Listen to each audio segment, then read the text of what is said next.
to discuss. Hello everyone. Welcome to the virtual class of earning per share. In previous session, I have discussed earning per share when equity shares are issued by the company at different face value. In this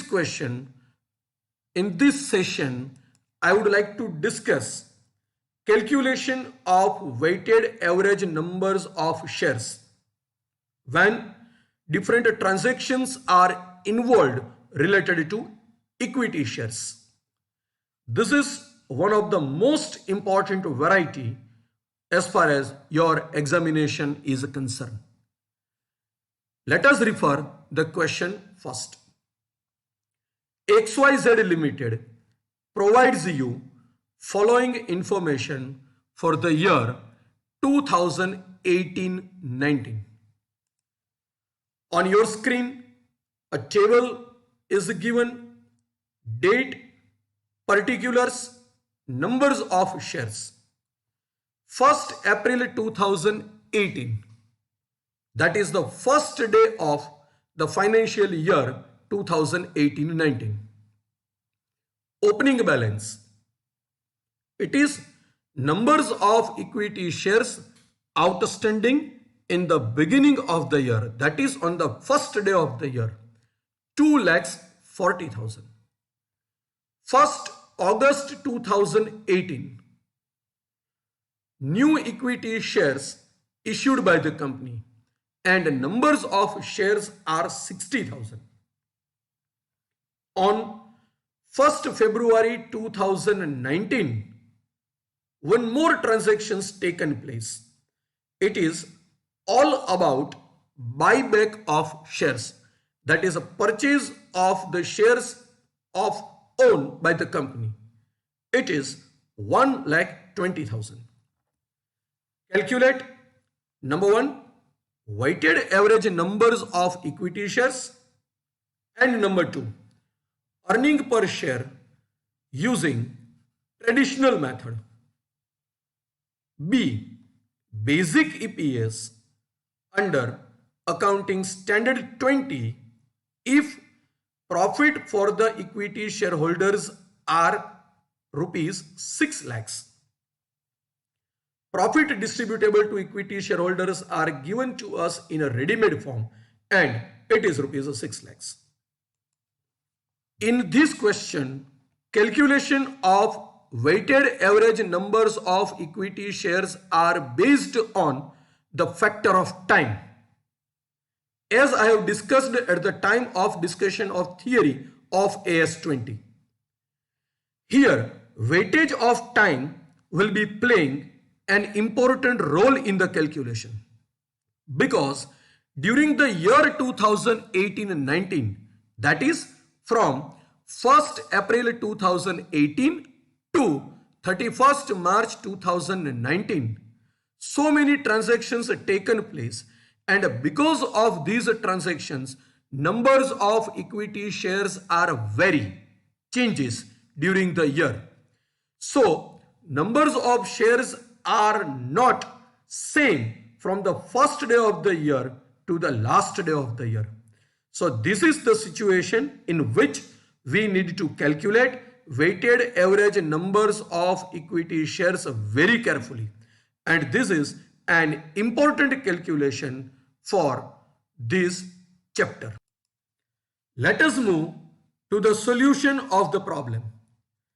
As per the requirement of the question, we need to calculate earning per share using traditional method first.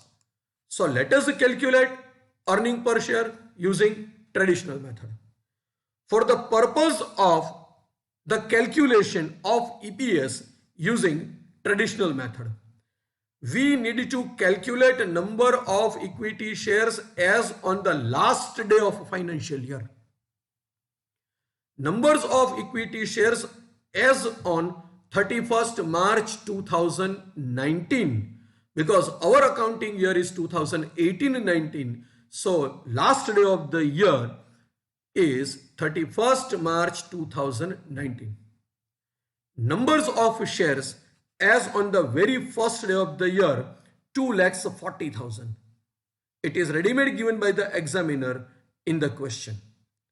Plus numbers of equity shares issued by the company 60,000. In a traditional method, there is no use of dates because our calculation will be based on number of equity shares available on the last day of financial year, and the last day of financial year is 31st March 2019.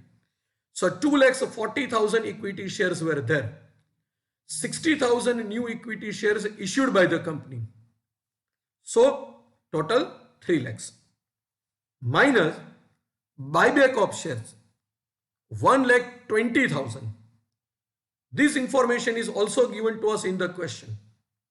So numbers of equity shares on 31st March 2019 are 1,80,000. First of all, we need to calculate numbers of equity shares outstanding on the last day of the year for the purpose of calculation of traditional EPS. Right now, we are trying to calculate earning per share using traditional method, and in traditional method, dates of issue or date of buyback or any other dates are not important because it is directly related to the last day of the financial year, and we have completed calculation of the numbers of equity shares on the last day of the financial year, that is 1,80,000. Simply complete your calculation of EPS. EPS is equal to profit distributable to equity shareholders divided by numbers of equity shares on the date of balance sheet, that is last day. Don't forget, right now we are calculating earning per share using a traditional method. So in a traditional method, we need to consider numbers of equity shares held by the company on the last day, that is on the date of the balance sheet. EPS is equal to 6 lakhs rupees profit distributable to equity shareholders given by the examiner to us in a ready-made form, divided by numbers of equity shares available to us on the last day of the year 1,80,000. So 6 lakhs divided by 1,80,000. Earning per share 3.333333 per share. As per the requirement of the question, we need to calculate earning per share using AS20, that is the guidelines given in the accounting standard number 20. As calculation of EPS is based on the guidelines given in accounting standard number 20, first of all, we need to calculate weighted average numbers of equity shares. Here, we need to prepare a table for the purpose of calculation of weighted average numbers of equity shares. Date, transactions taken place, total numbers of equity shares, period involved in the calculation, and weighted average numbers of equity shares. Let us start our calculation with the first date. 1st April 2018. This is the first day of the year. To 31st July 2018. Opening balance. Numbers of equity shares 2,40,000. Now period involved in this calculation: April, May, June and July. 4 months. So 2,40,000 multiplied by 4 months divided by 12 months. So weighted average number of equity shares are 80,000 for the information given to us in opening balance. Then on 1st August 2018, we have issued 60,000 new equity shares. So, from 1st August 2018 to 31st January 2019, during this period, numbers of equity shares were 3 lakhs. How do you define these 3 lakhs? It is very simple. Opening balance were 2 lakhs 40,000 plus new equity shares issued by the company 60,000. So 2 lakhs 40,000 plus 60,000 is equal to 3 lakhs. And this period involved 6 months. August, September, October, November, December and January 31st. So 6 months. 3 lakhs numbers of shares hold for the period of 6 months divided by 12. So weighted average numbers of equity shares are 1,50,000. And on 1st February 2019, so on 1st February 2019, the company bought back 1,20,000 numbers of equity shares. So from 1st February 2019 to the last day of the year, that is 31st March 2019, numbers of equity shares were 1,80,000. You can easily calculate these 1,80,000. Earlier, numbers of shares were 3 lakhs. Out of these 3 lakhs numbers of shares, the company bought back 1,20,000. So, numbers of equity shares are 1,80,000. These 1,80,000 numbers of equity shares held by the company for the period of 2 months. 1,80,000 multiplied by 2 months divided by 12. So, total number of equity shares 80,000 plus 1,50,000 plus 30,000 is equal to 2,60,000 shares. This is the first way to calculate your weighted average numbers of equity shares. Here I have considered dates according to transaction, and on the basis of numbers of transactions given in the question, we have classified the period here from 1st April to 31st July. On 1st August, again transactions of new issue taken place. So from 1st August to 31st January, 1st February, again one more transaction taken place related to buyback of equity shares. So from 1st February 2019 to the last day of the financial year, 31st March 2019. If you don't want to calculate weighted average numbers of equity shares using this theory, don't worry, we have second option as well. Second option is also applicable for the calculation of weighted average numbers of equity shares. In this option, you can calculate weighted average numbers of equity shares using the information from the date of a transaction to the last date of the year.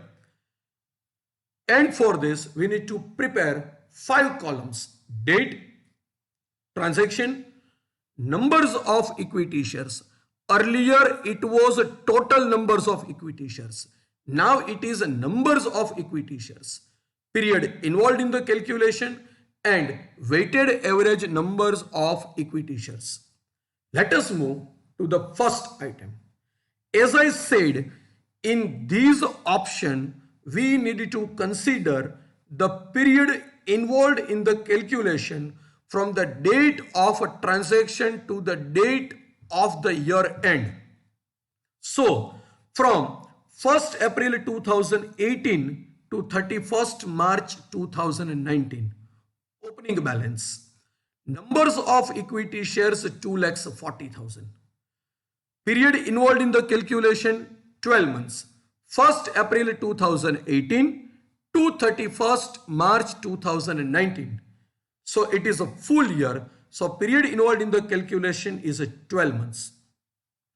weighted average numbers of equity shares 2,40,000 multiplied by period involved in the calculation 12 months divided by 12. So weighted average numbers of equity shares for opening balance is 2,40,000. Now on 1st August 2018, we have issued new equity shares. So when we issue new equity shares, numbers of equity shares are increased, and that is why I have put a sign of plus over here. 60,000. Period involved in this calculation 8 months. How to calculate period involved in the calculation? From the date of transaction to the last date of the year. 1st August, September, October, November, December, January, February and March. So 8 months. 60,000 multiplied by period involved in the calculation 8 months divided by 12. So 40,000 plus, because of new issue, numbers of equity shares increased. Now, third and last transaction, that is taken place on 1st February 2019. It is a buyback. Buyback means cancellation of shares. So because of this, number of shares are reduced, and that is why I have put sign of minus before numbers of shares 1,20,000. Period involved in this calculation only 2 months.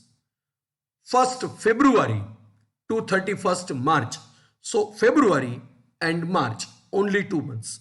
1,20,000 multiplied by 2 divided by 12, and it is a minus 20,000 because buyback is the act through which numbers of equity shares are decreased for the company. So weighted average numbers of shares 2,40,000 plus 40,000 minus 20,000 is equal to 2,60,000. In this way, you can calculate weighted average numbers of equity shares using any of the options discussed here in this session. After calculation of weighted average numbers of equity shares, let us move to the last part of our solution, and it is all about calculation of EPS under AS20. This is our major answer. Basic EPS is equal to profit distributable to equity shareholders divided by weighted average numbers of equity shares. Amount of profit distributable to equity shareholders, it is given to us in a ready-made form, that is rupees 6 lakhs, divided by weighted average numbers of equity shares that we have completed just before a few minutes using two different methods. In the examination, you are free to select any of the method. So 6 lakhs divided by 2,60,000 is equal to 2.3076 per share. In this way, you can calculate earning per share using the guidelines given in the accounting standard number 20. I hope all of you are clear with the solution of this problem. Keep watching the next sessions. Thank you.